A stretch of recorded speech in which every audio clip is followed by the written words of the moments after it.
You have to put the shut off the cell phone. Half an hour, no phone. Om Namo Bhagavate Vasudevaya. Om Namo Bhagavate Vasudevaya.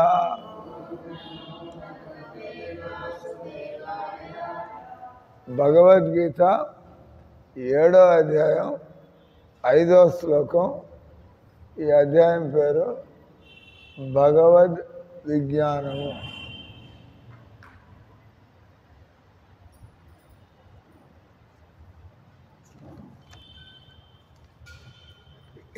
ఈరోజు 5వ శ్లోకం చదువుతున్నాం.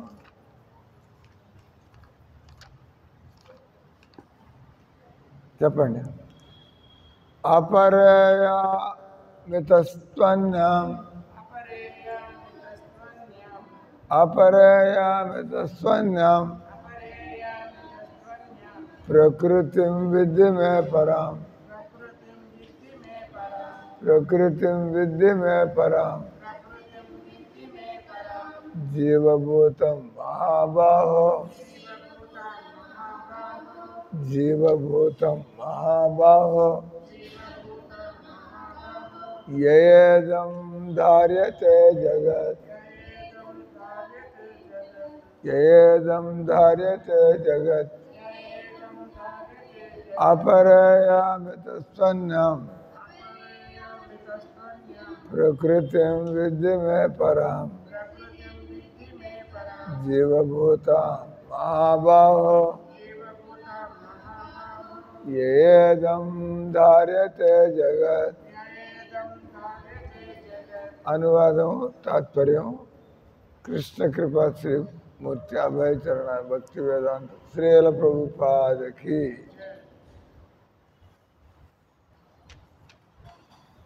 నిన్న మనం చెప్పుకుంటూ వచ్చాం ఏ విధంగా మహాత్ములైనటువంటి వాళ్ళు, తెలివిగల వాళ్ళు భగవంతుని ఎప్పుడు కూడా ఎక్కడ కూడా ఎప్పుడు కూడా ఏ సమయంలో కానీ ఏ ప్రదేశంలో కానీ ఎలాంటి పరిస్థితుల్లో కానీ మనం మందిరంలోకి వస్తాం, భగవంతుడు గుర్తొస్తాడు, మంచిదే. కానీ మందిరం బయట భగవంతుడు ఎందుకు గుర్తురాడు? మందిరం బయట ఏది చూస్తున్నా అది కూడా భగవంతుడు తయారు చేసింది. కానీ మనం మందిరం బయటికి వెళ్తే వేరే ఆలోచనలకు వెళ్ళిపోతాం. భగవంతుడు మనకు గుర్తురాడు.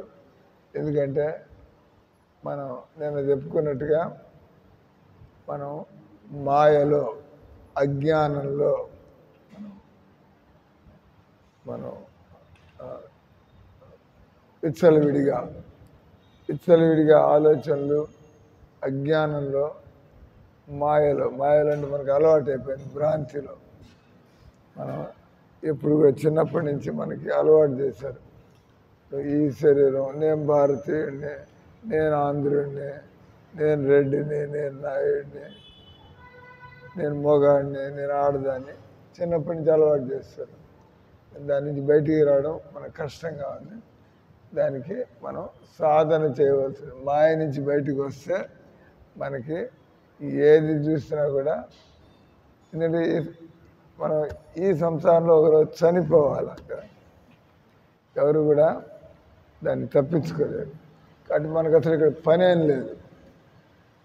నువ్వు ఇక్కడ మందిరం 2 రోజులకు వస్తావు, 2 రోజులు ఉండడానికి మందిరానికి వచ్చావు అనుకో, నీకు మందిరంతో ఉంటావు, వెళ్ళిపోతావు కదా.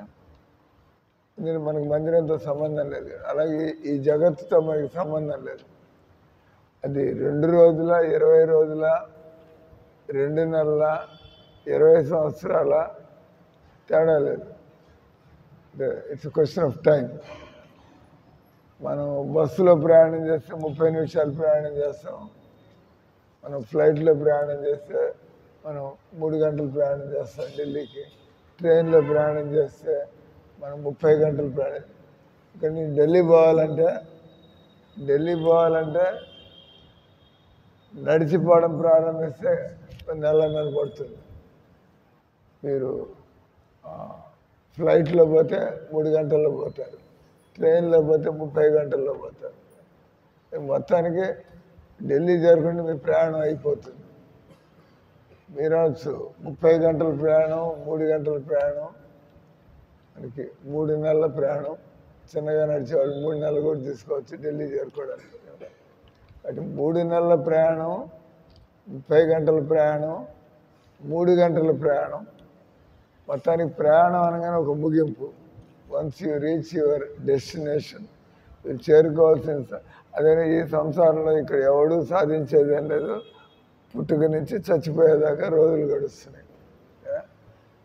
అదే ఇక్కడ మీరు డాక్టర్ కావచ్చు, ఇంజనీర్ కావచ్చు, మీరు వ్యాపారస్తులు కావచ్చు, మీరు రాజకీయ నాయకుడు కావచ్చు, మీరు గృహస్థుడు కావచ్చు, కానీ వీటన్నిటికీ లెక్కలేదు.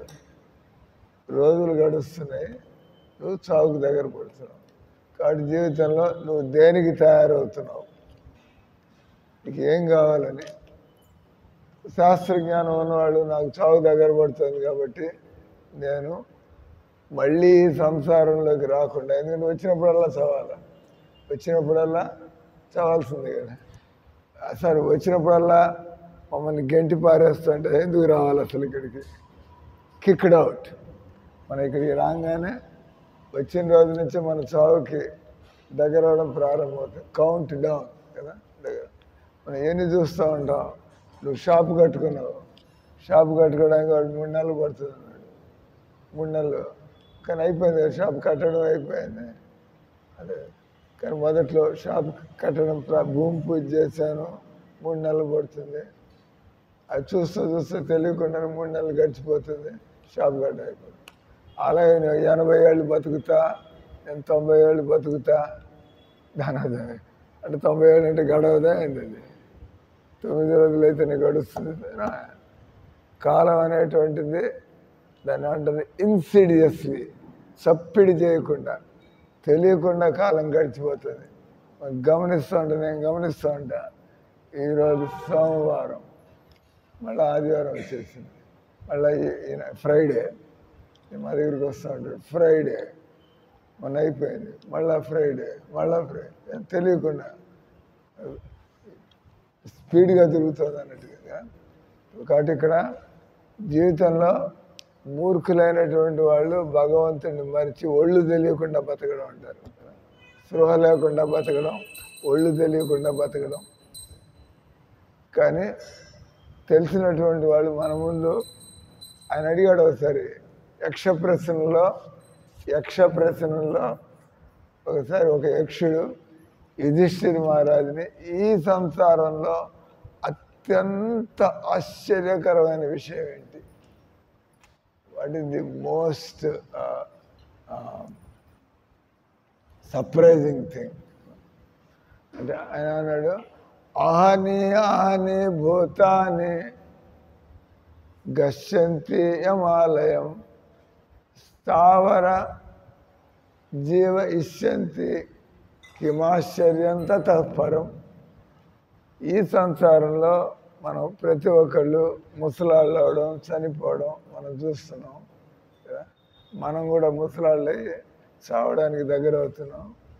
అందరూ కూడా మన మధ్యలో అటు తలకాయ తిప్పగానే మా వయసు లేని మధ్యలో మీరు కుర్రాళ్ళలాగా కూర్చొని ఉన్నారు. మీకు ఏమైనా బుద్ధి పని చేస్తుంటే ఒకరోజు నాకు కూడా నేను అనుకోవచ్చు, దేవేంద్ర అనుకోవచ్చు, ఒకరోజు నాకు కూడా ఈ స్వామి వయసు 70 ఏళ్ళు వస్తాయి కదా, తప్పించుకోలేదు. కాలం అనేది నరుక్కుంటూ పోతుంది. కాబట్టి ఏమన్నాడు ఆయన, యుధిష్ఠిర మహారాజు కరెక్ట్గా జవాబు ఇచ్చేస్తాడు. ఎందుకంటే యుధిష్ఠిర మహారాజు మళ్ళాంటి మూర్ఖుడు కాదు, మాయలో పడి బతుకుతున్నవాడు కాదు. యుధిష్ఠిర మహారాజు ఆయన ఎంతో తెలివి గలవాడు. యుధిష్ఠిర మహారాజు మామూలుగా మనుషులంతా కూడా నడుస్తుంటే నేల మీద కాళ్ళు పెట్టకుండా మనం నడవలేము, అవునా కదా. మీరు కాళ్ళు నేల మీద పెట్టకుండా ముందుకు పోగలరా అండి, పోలేరు. కానీ యుధిష్ఠిర మహారాజు ఆయన కాళ్ళు నేల మీద నడిచేవి కాదు, అదెట్ట నడుస్తున్నాడు. మనం దుర్మార్గులం, మనం పనికి మాలాడడం కాబట్టి మనం పశువులాగా నేల మీద నడవాలి. ఆయన మానవ శరీరంలోనే ఉన్నాడు, కానీ ఆయనకు మనలాంటి కామ క్రోధ లోభ మద మోహ మాత్సర్యాలు లేవు. కాబట్టి ఆయన భూమి పైన ఉన్నాడు కానీ నడుస్తున్నాడు. అది మనకు అర్థం కాదు, ఎందుకంటే మనకి అలాంటి బుద్ధి ఎప్పుడు వస్తుందో మనకి అప్పుడు తెలుస్తుంది. అప్పుడు దాకా మనకి ఇది అసంభవం అనిపిస్తూ ఉంటుంది. పక్షులు గాలిలో ఎగురుతుంటే ఆయన యుధిష్ఠిర మహారాజు నేల నుంచి 4 ఇంచుల పైన పోతుంటే దానికి పెద్ద గొప్ప విషయం అది. పక్షులే అంత ఎత్తు ఎగురుతున్నాయి. ఇంత తెలియగల మనుషులు నేల నుంచి, దాన్ని లెవిటేషన్ అంటారు. లెవిటేషన్ అంటే నేల మీద నిలబడకుండా కూడా నడవడాన్ని ఇంగ్లీష్లో లెవిటేషన్ అంటారు. ఇదే అంటే అటువంటి విద్య ఉంది. ఇదేదో మనం కథల కోసం చెప్పుకోవడం కాదు, అటువంటి యోగ శక్తులు ఉన్నాయి కదా. అనే పాయింట్ వచ్చి అర్జునుడు యుధిష్ఠిర మహారాజు ఆయన అహని భూత అని మనం చూస్తూ మనకంటే ముందు పుట్టిన వాళ్ళంతా కూడా మామూలుగా బతికితే, మామూలుగా రోగాలు వచ్చి మనకంటే వెనకాల పుట్టిన వాళ్ళు కూడా చూస్తున్నారు. రోగాలు వచ్చి మనకంటే తక్కువ వయసు ఉన్నవాళ్ళు కూడా చనిపోతున్నారు. యాక్సిడెంట్లు అయ్యి మనకంటే తక్కువ వయసు ఉన్నవాళ్ళు కూడా చనిపోతున్నారు. కానీ యాక్సిడెంట్లు రోగాలు అనేటువంటి అకాలంగా వచ్చేటువంటి, మామూలుగా అందరూ మామూలుగా బతికినట్లయితే ముందు ముత్తాతలు పోతారు, తర్వాత తాతలు పోతారు. తాతలు అంటే నాయనమ్మలు అమ్మమ్మలు వీళ్ళంతా పోతారు. తర్వాత తల్లిదండ్రులు పోతారు, తర్వాత అన్నయ్యలు పోతారు, తర్వాత మనం పోతాం, తర్వాత మన తమ్ముళ్ళు పోతారు. మామూలుగా బతికితే అందరూ కూడా దేవుడు చాలాగా చూస్తే మనంతా సరిగ్గా బతికితే ఆ రకంగా అంటే అందరూ కూడా 80 ఏళ్ళు బతుకుతారు అందరూ కూడా. కానీ అది కూడా గ్యారెంటీ లేదు. మీకు 60 ఏళ్ళ వయసు రాసిపెట్టి ఉండొచ్చు, ఇంకోళ్ళకి 30 ఏళ్ళు రాసిపెట్టి ఉండొచ్చు, ఇంకోళ్ళకి 90 ఏళ్ళు రాసిపెట్టి ఉండొచ్చు.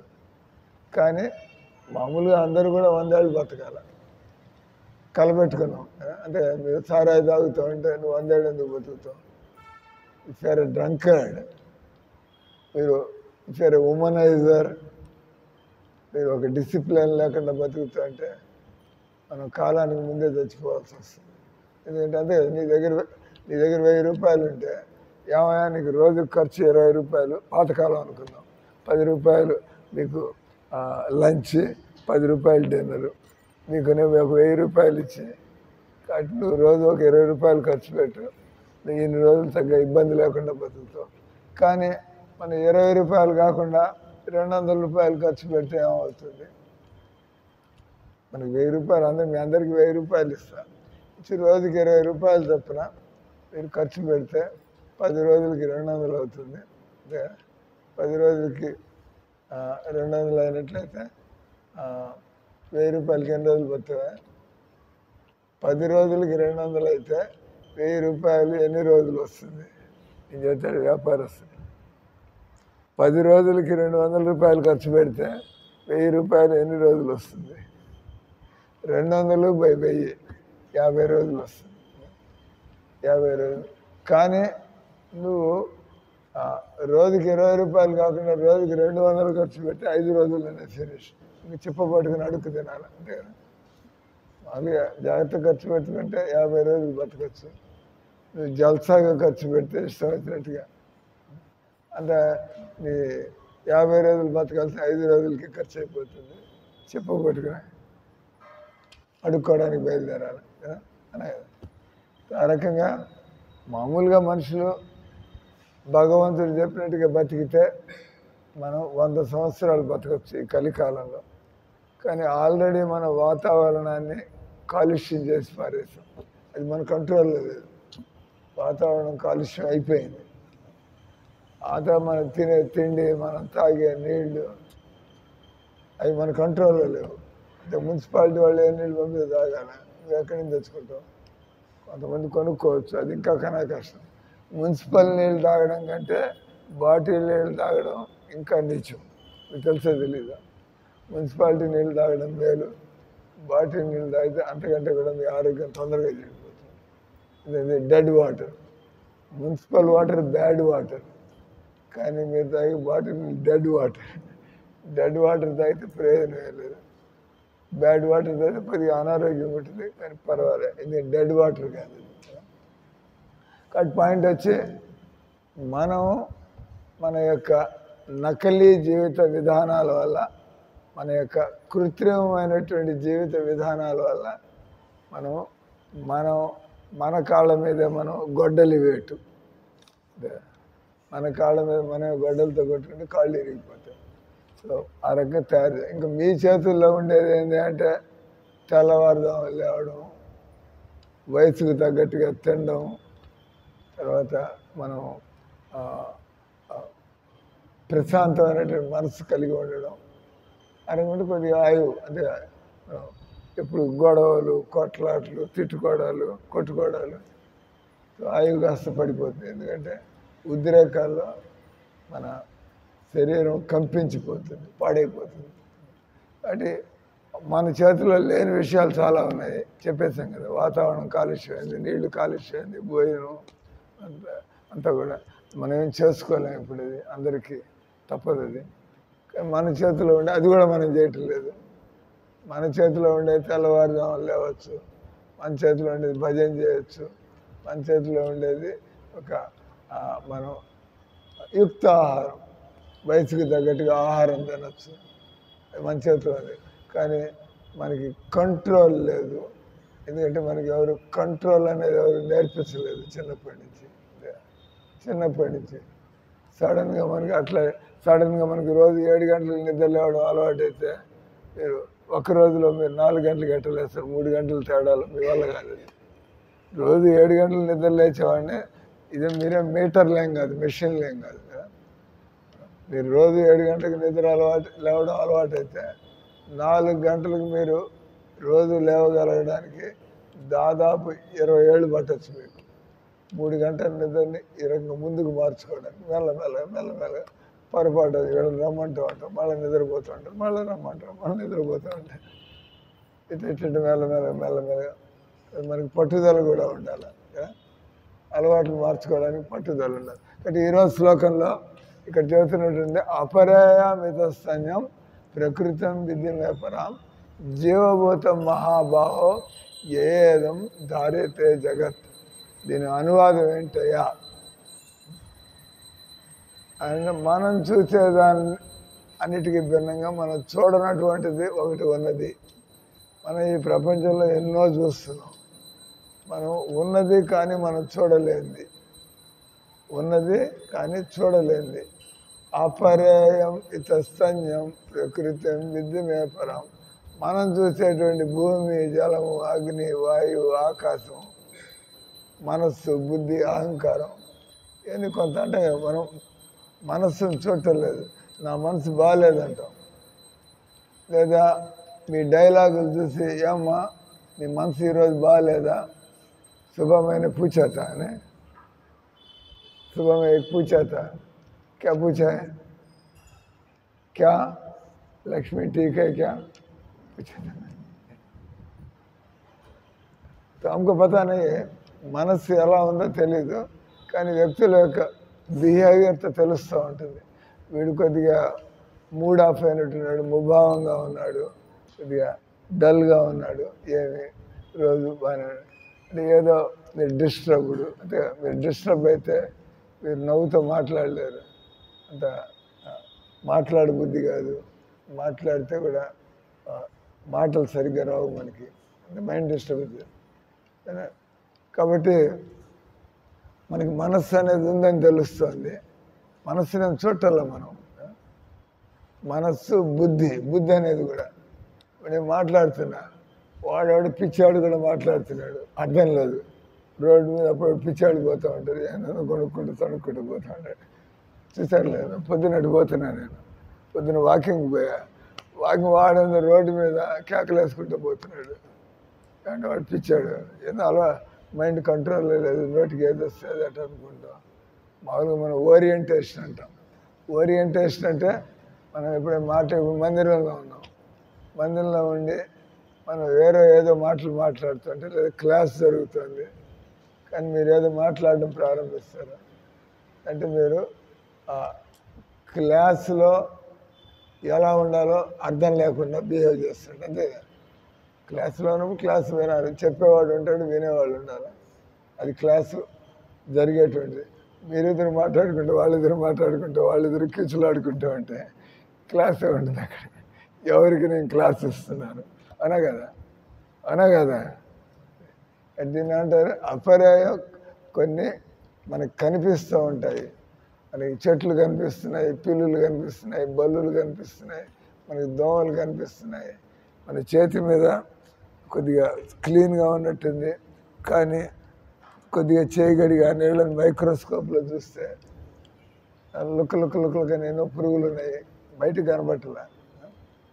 ఇది మనం భోజనం చేసేప్పుడు చేతులు కడుక్కుంటాం, చూడడానికి బాగానే ఉన్నట్టుంది, కానీ అది పట్టుకుని ఇది పట్టుకుని నేను పట్టుకుని వచ్చాం, చూడడానికి బాగానే ఉంది, కానీ చేతులు కడుక్కుంటాం. పాయింట్ వచ్చి మనం ఈ కళ్ళు పెట్టి చూస్తున్నాము, కానీ ఈ కళ్ళకి ఈ బుద్ధికి అందనటువంటిది ఒకటి ఉందంటున్నాడు ఆయన.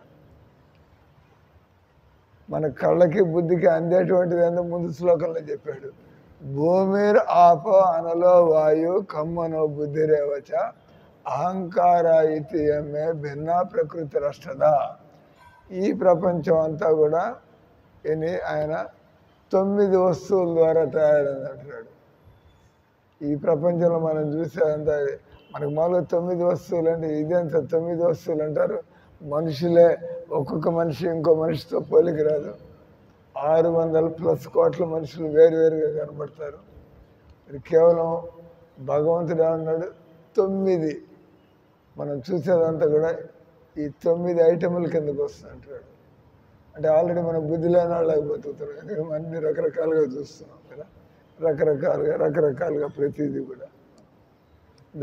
దాన్ని స్టీల్ బల్ల అంటాం, దీన్ని చెక్క బల్ల అంటాం, దాన్ని మనం అది అంటాం, ఇది అంటాం, రకరకాలుగా అంటాం, శబ్దాలు కదా. కుర్చీ అంటాం, బల్ల అంటాం, ప్లాస్టిక్ బల్ల అంటాం, ప్లాస్టిక్ టేబుల్ అంటాం, స్టీల్ బల్ల అంతా. కానీ భగవంతుడు అన్నాడు, ఈ విధంగా చూసేటి వాళ్ళంతా కూడా వాళ్ళు మూర్ఖులు. మనం చూడాల్సింది ఈ ప్రపంచాన్ని. అంటే మనం ఎన్ని చూస్తుంటే మనం ఆసక్తిని పొందుతాం కదా. నాకు అంటే నేను మీకు రోల్డ్ గోల్డ్ సామాన్ ఇచ్చి తర్వాత గోల్డ్ సామాను నాకేంది రోల్డ్ గోల్డ్ ఇది అంత 15 రూపాయలు, ఇది ఆమెకి 1,50,000 రూపాయలు. అది రెండు ఒకటే చేయను చూడడానికి. ఒకటి వచ్చి రోల్డ్ గోల్డ్ చేయను, ఇంకోటి వచ్చి గోల్డ్ చేయను. రోల్డ్ గోల్డ్ అంటే పూత పూసినటువంటి బంగారంలాగా కనిపించేటువంటి చేయను, బంగారపు చేయను. ఏది కావాలి నీకు? బంగారంలాగా కనిపించే చైన్ ఒకటి ఉంది, బంగారపు చైన్ ఉంది. మామూలుగా అందరు బంగారం చైన్ కావాలి సార్, బంగారం లాగా కనిపించేది మధ్యలో అలాగా ఎవరికి కావాలి? మాకు బంగారం చైనే కావాలి అంటారు కదా. అంటే భగవంతుడు అన్నాడు, మీరు ఈ విధంగా బుద్ధి లేకుండా బంగారం లాంటి ఇవన్నీ పక్కన పారేసి అసలు మీకేం కావాలా? అసలు మీకేం కావాలని తెలియాలంటే ఈ 9 వస్తువులు ఉన్నాయి. అది బంగారం కావచ్చు, ఇనుము కావచ్చు. అందుకనే ఎవరికైతే ఆత్మజ్ఞానం ఉంటుందో వాళ్ళు బంగారాన్ని ఏమంటారు? దాన్ని కామెర్లో వాడి పెంట ఎవరికైనా ఇష్టం ఉంటుంది. కామెర్లో వాడి పెంట అంటే మనం అశుద్ధమైనటువంటిది, మనకి అవసరం లేనటువంటిది కదా. బంగారాన్ని కృష్ణుడు భగవద్గీతలో ఆయన ఏమంటాడు, అది పెంటతో సమానం అంటున్నాడు. కానీ మనుషులంతా దాని వెనకాల పడి ఉన్నారు. దాచుకుంటున్నారు లేదా మీరు బంగారాన్ని బయట పారేస్తున్నారు. బయట పారమే మందిరానికి ఇచ్చేయండి, దాచుకోమాకండి. బంగారం అంటే మందిరానికి ఇచ్చేసి దీన్ని మార్చేసి మీరు దేవుడికి ఏదైనా సరే అందరికీ ఉపయోగపడే విధంగా ఇది ఏదైనా చేయండి. అందుకే బంగారం ఏం చేస్తారు? మీ దగ్గర నుండి మీరు పోతారు, ఇంకోళ్ళ దగ్గరికి పోతుంది, వాడు పోతాడు. బంగారాన్ని వాడు తినలేడు, ఏం చేయలేడు. కాబట్టి అది పనికిరాని వస్తే. కానీ జనాలు అట్లా ఆలోచించడం లేదు. భగవంతుడి గీతలో అంటాడు, ఎవరైతే మట్టి పెళ్ళని బంగారాన్ని ఒక రకంగా చూస్తాడో నువ్వు వాడిని యోగిగా గుర్తించు. అది ఏమాత్రం మనకి మోహం అనేది ఉండదు. మీకు దివ్యమైనటువంటి, మీకు అద్భుతమైనటువంటి ఆత్మజ్ఞానం కలిగితే మీకు డబ్బు ఒక డబ్బు లెక్క కాదు. మా దగ్గర డబ్బులు వస్తామంటే ఏమవుతుంది, మాకేం తేడా ఏం కాదు. ఇక డబ్బులు ఉన్నా లేకపోయినా మేము తినేది, మేము బతికేది సాదాగానే బతుకుతాం. కానీ ఏదైనా వస్తే ఓ దేవుడు తన సేవ కోసం పంపిస్తున్నాడు కాబట్టి నేను దేవుడికి ఏం చేయాల్సి ఉంటుంది. ఎప్పుడు భక్తుల దగ్గరికి ఎన్నిసార్లు నాకు బంగారం ఇచ్చారు మీకు తెలుసు, చాలామంది ఇచ్చారు. నాకు మందిరంలో నెల్లూరు వచ్చిన తర్వాత ఎంతోమంది నాకు బంగారం ఇచ్చారు. నాకేం తేడా వస్తుంది? నేనేమన్నా ఉంగరాలు పెట్టుకున్నానా? నేనన్నా బంగారాన్ని దాచిపెడుతున్నాను? అమ్మి పారేయడం, దాని నుంచి వచ్చిన డబ్బుని మనం మందిరానికి ఎలా ఉపయోగించాలి తెలుసు. అంటే ఇక్కడ తొమ్మిది విషయాలు మనం చూసేటువంటిది, మనం చూడనటువంటిది ఇంకోటి ఉంది.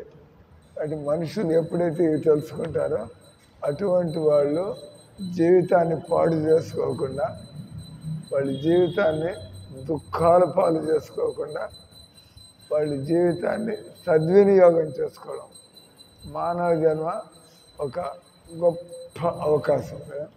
మానవ జన్మ మనం ఈ చావు పుట్టుకల నుంచి బయటపడడానికి ఇంక ఎవరు పక్షులు చావు పుట్టుకల నుంచి బయటపడలేవు, జంతువులు చావు పుట్టుకల నుంచి బయటపడలేవు, తర్వాత ఆ చెట్లు చావు పుట్టుకల నుంచి బయటపడలేవు, జలచరాలు చావు పుట్టుకల నుంచి బయటపడలేవు. అంటే ఏమన్నా చేయనింటది, మళ్ళీ ఇంకో జన్మకు పోతుంది. కానీ మనుషులు కావాలంటే, మీరు బుద్ధిమంతులైతే, మీకు సరైనటువంటి జ్ఞానం కలిగితే, మీరు ఎందుకు ఇదే పని మనం పుట్టడం చావడం, నిద్ర లేవడం, మళ్ళీ తిండెత్తుక్కోవడం, మళ్ళీ పండుకోవడం, మళ్ళీ నిద్ర లేవడం, తిండెత్తుక్కోవడం, పండుకోవడం, అంతకంటే ఏం లేదు. అంటే ప్రతి మనిషి దేనికోసం దానంటే జీవిత పోరాటం అన్నారు, స్ట్రగుల్ ఫర్ లైఫ్. ప్రతి మనిషి కూడా రేపు మనం ఏం తింటాము, రేపు ఎక్కడ పండుకుంటాము, ఎల్లుండి ఏం చేయాలా, బస్ జీవితం అంతా ఈ రకంగా ఆలోచిస్తూ ఉంటాం. మరి కనీసం ఆల్రైట్ ఇక్కడ మనం అన్నగత ప్రాణులం కాబట్టి మనకి ఈ శరీరం అంటే పాపిష్టి పొట్ట అంటూ ఉంటారా? పాపిష్టి పొట్ట ఇది ఉంది కదా స్వామి, తిండి గురించి ఆలోచించకుండా ఎట్లా ఉంటాం? పొద్దున్న తినగానే సాయంత్రం ఏం తినాలా, సాయంత్రం తినగానే రేపేం తినాలా? ఈ పాపిష్టి పొట్ట ఒకటే ప్లానింగ్, తినడానికి, పండుకోవడానికి, తినడానికి. అంటే ఏమంటాడు, మానవులు మీరు ఒక వారాన్ని సరిగ్గా గమనించుకుంటే బతుకంతా కూడా ఇలాగే గడపబోతుంది. బతుకంతా కూడా ఇంతే. ఒక వారం రోజులు చూసారు మీరు, ఒక 24 గంటలు చూసినా కూడా మీరు ఇంకా అన్ని రోజులు కూడా ఇలాగనే గడవబోతున్నాయి. మరి లాభం ఏంది? తర్వాత చనిపోవాలి. అంటే భగవంతుడికి ఈ శ్లోకంలో ఏం చదువుతున్నాడు ఈరోజు ఆయన? అపర్యామిత స్తన్యం, భూమి, జలము, అగ్ని, వాయువు, ఆకాశం. మీరు పిల్లుల్ని, బల్లుల్ని, ఎలకల్ని, ఇట్లా జంతువుల్ని ఈ రకంగా చూడమాకండి. మీరు వాటిని ఏ విధంగా చూడాలా?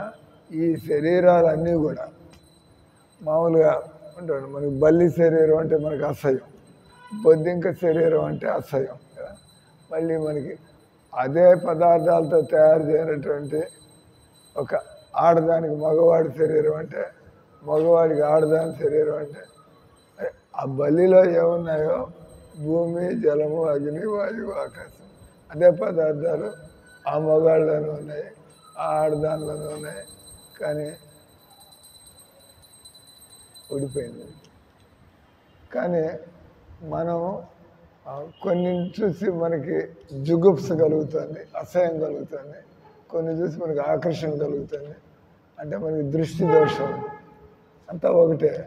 కానీ మనకి దృష్టి దోషం వల్ల మనం సతమతం అవుతున్నాం, మనం దుఃఖాల్లో పడుతున్నాం, మనం ఈ సంసారంలో ఇరుక్కుపోతున్నాం. We are getting entangled. కాబట్టి ఈ ఎంటాంగిల్మెంట్ నుంచి బయటపడ్డాలా, మనం ఈ సంసార బంధాల నుంచి బయటపడ్డాలా మీకు తెలుస్తుంది. ఇదంతా బంధమే. దీనికి ఎలా బయటపడాలి, దానికి కావలసినటువంటి జ్ఞానాన్ని భగవంతుడు ఈ 7వ అధ్యాయంలో 4వ శ్లోకంలో చెప్పాడు. మనం చూసేటివన్నీ కూడా వాటిని మనం కోసి, అంతే కదా, మన అందంగా ఉన్న వాళ్ళ శరీరం, అందంగా లేని వాళ్ళ శరీరం ఏముంటుంది, దానిలో కూడా చర్మం ఉంటుంది, దానిలో మాంసం ఉంటుంది, దానిలో రక్తం ఉంటుంది, అంతే కదా, దానిలో వెంట్రుకలు ఉంటాయి. కానీ మనం అట్లెందుకు చూస్తున్నాం? ఇది మన బుద్ధి పాడైంది కాబట్టి, మనకి బుద్ధి లేదు కాబట్టి. అంటే భగవద్గీత చదివితే మనకి బుద్ధి కలుగుతుంది. ఆ బుద్ధి కలిగినప్పుడు ఏం తెలుసుకోవాలా, ఎప్పుడు శరీరాలను చూసినా ఇవన్నీ కూడా భూమి, జలము, అగ్ని, వాయువు, ఆకాశం, ఇవి స్థూలంగా, సూక్ష్మంగా మనస్సు, బుద్ధి, అహంకారం, మనం చూసేదంతా కూడా ఈ 8 కేటగిరీలోకి వస్తుంది. ఇది కాకుండా ఇంకోటి 9వది అంటున్నాడు. అది ఈరోజు శ్లోకంలో మనకి 9వది ఏంటి అంటే, ఈ సంసారాన్ని నడిపించేటువంటి ఒక ఆత్మశక్తి. నీ శరీరం నడుస్తుంది నీలో ఉండే ఆత్మ వల్ల, ఆ బల్లి నడుస్తుంది దానిలో ఉండే ఆత్మ వల్ల. ఇవన్నీ ప్రపంచం అంతా, వాడు పొలం పనులకు పోతున్నాడు, వాడు కుట్టు పనులకు పోతున్నాడు, వంట పనులకు పోతుంది, ఈయన పూయి పనులకు పోతున్నాడు. ఆత్మ ఉంది కాబట్టి. ఆత్మ లేకపోతే హార్ట్, ఎవడు ఏ పనికి పోలేడు కదా. చనిపోయిన వ్యక్తి ఆయన పూజలు చేయగలడా? చనిపోయిన వ్యక్తి పొలానికి పోగలడా? చనిపోయిన వ్యక్తి వంటలు చేయగలడా? ఏం చేయలేడు.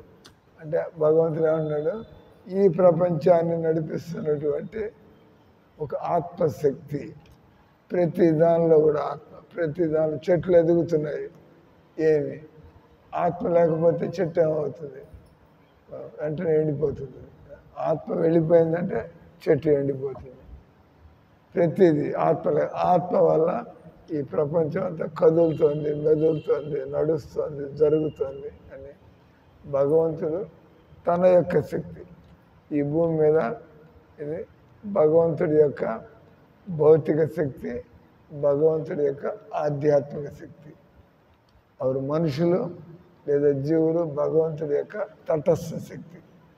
అంటే ఇక్కడ ఈ శ్లోకంలో భగవంతుడు ఇస్తున్నటువంటి జ్ఞానం, ఈ భూమి మీద భగవంతుడి శక్తులు అవి పనిచేస్తున్నాయి. వాటి ప్రపంచం అంతా కూడా కదులుతున్నట్టుగా, నడుస్తున్నట్టుగా పనులు. ఇక్కడ బిల్డింగ్ లేదు, బిల్డింగ్ వచ్చింది, అక్కడ బిల్డింగ్ ఉంది, కూలగొట్టేశారు. అంత దేనివల్ల జరుగుతుంది? ఈ 2 శక్తులు, భౌతిక శక్తి, ఆధ్యాత్మిక శక్తి కదా. సో మనం బిల్డింగ్ కడతాం, బిల్డింగ్లో ఏముంది? మట్టి ఉంది, దానిలో జలం ఉంది, అగ్ని, ఇటుకలు తయారవ్వాలంటే అగ్ని ఉంది. పచ్చి ఇటుకలు వాడరు మీరు, పచ్చి ఇటుకలు వాడితే బిల్డింగ్ నిలబడుతుందా? ఏంది? పచ్చి ఎండాలి కాబట్టి దానిలో అగ్ని ఉంది, భూమి ఉంది, జలం ఉంది, అగ్ని ఉంది. ఆరాలంటే వాయువు కావాలా? భూమి, జలము, అగ్ని, వాయువు, ఆకాశం. ఆకాశం అంటే స్పేస్, ఈథర్. లేకపోతే ఎలా బతుకుతాం? భోజనం చేస్తాం, లోపల స్పేస్ లేకపోతే భోజనం లోపలికి ఎలా వెళ్తుంది? మన ఊపిరితిత్తుల్లో స్పేస్ లేకపోతే గాలి ఎలా వెళ్తుంది? కాబట్టి మన లోపల బయట మనం తిరుగుతున్నాం అంటే స్పేస్ లేకపోతే ఎలా తిరుగుతారు? ఈ బిల్డింగ్ కిక్కిరిసిపోయి ఉంటుంది అనుకోండి, జన్మాష్టమి రోజు ఎవడు ముందు కదలలేడు, వెనక కదలలేడు, స్పేస్ లేదంటాం. No space, don't come inside. మనం ఎప్పుడైనా జన్మాష్టమి రోజు ఈ బిల్డింగ్ అంతా పూర్తిగా నిండిపోయి ఉంటే, అయ్యా లోపల నిలబడడానికి స్థలం లేదయ్యా, ఆగండి కొద్దిగా ఖాళీ అయితే స్పేస్ ఉంటే మిమ్మల్ని పంపిస్తాం అంటే మనం ఈ ప్రపంచంలో తిరుగుతున్నాం అంటే స్పేస్ ఉంది, మన లోపలికి నీళ్లు పోతున్నాయి తిండి పోతుంది అంటే స్పేస్ ఉంది, స్పేస్ లేదు పోయలేదు. కాబట్టి ఈ ప్రపంచంలో ఎక్కడికి పోయినా కూడా భూమి, జలము, అగ్ని, వాయు మన తిన్నది అరుగుతుంది. తిన్నది మనం వంట వండుతుంటే పచ్చి బియ్యం చక్కగా అన్నంగా తయారవుతుంది. అగ్ని కావాలా లేదా? అగ్ని లేకుండా అన్నం ఎలా ఉడుకుతుంది అనే కదా. అటు ఈ భూమి మీద ఏది చూసినా కూడా మనం వీటి వెనకాల భూమి, జలము, అగ్ని, వాయువు, ఆకాశం, దీని ఏమంటారు స్థూల స్థూల మూలకములు. సూక్ష్మ మూలకాలు ఉన్నాయి, మనకి తెలుస్తుంది ఉన్నాయని, కానీ మనకు కనిపించవు. అదేంటి? మనస్సు, బుద్ధి, అహంకారం. తెలియని వాళ్ళకి తేడాలు తెలియదు, కానీ భగవద్గీతను చదివే వాళ్ళకి మనస్సు, దానిపైన బుద్ధి, దానిపైన అహంకారం. ఈ రోజు శ్లోకంలో ఈ అహంకారం పైన కూడా ఇంకోటి ఉంది, అది ఉండడం వల్ల ఇవన్నీ పనిచేస్తున్నాయి. దాన్ని ఆత్మశక్తి. దీని ఏమంటారు? Material energy, spiritual energy, marginal energy. Marginal అంటే రెండు ఉన్నాయి, మన శరీరం వచ్చి స్థూలం, మన ఆత్మ వచ్చి అది సూక్ష్మమైనటువంటి కనబడుతుంది కదా, అది దీన్ని తటస్థ శక్తి అంటారు. కాబట్టి ఇప్పుడు మనం శరీర ప్రభావంలో బతకాల, శరీర ప్రభావం లేకుండా బతకాల. మన దగ్గర ఆప్షన్ అంటే మీరు సముద్ర ఒడ్డున నిలబడతారు, అది అమావాస్య రోజు అయితే వీళ్ళు వెనక్కి వెళ్ళిపోతూ ఉంటాయి, పూర్ణిమ రోజు అయితే వీళ్ళు ముందుకు వస్తూ ఉంటాయి. అంటే పూర్ణిమ రోజు ఇంతకుముందు తడవనటువంటి ఇసుక తడుస్తూ ఉంటుంది, అమావాస్య రోజు ఇంతకుముందు తడిసేటువంటి ఇసుక ఇప్పుడు తడవటం లేదు. అంటే అటు పోవచ్చు ఇటు పోవచ్చు, తటస్థం. అంటే మనం గోడ మీద ఒక బంతిని పెడతాం, అది ఎటు పడుతుంది అంటే గాలి వాటం ఎటు అటు పడుతుంది. గాలి ఇటు వస్తుంటే బంతి ఇటు పడుతుంది, గాలి ఇటు నుంచి వస్తుంటే బంతి అటు పడుతుంది.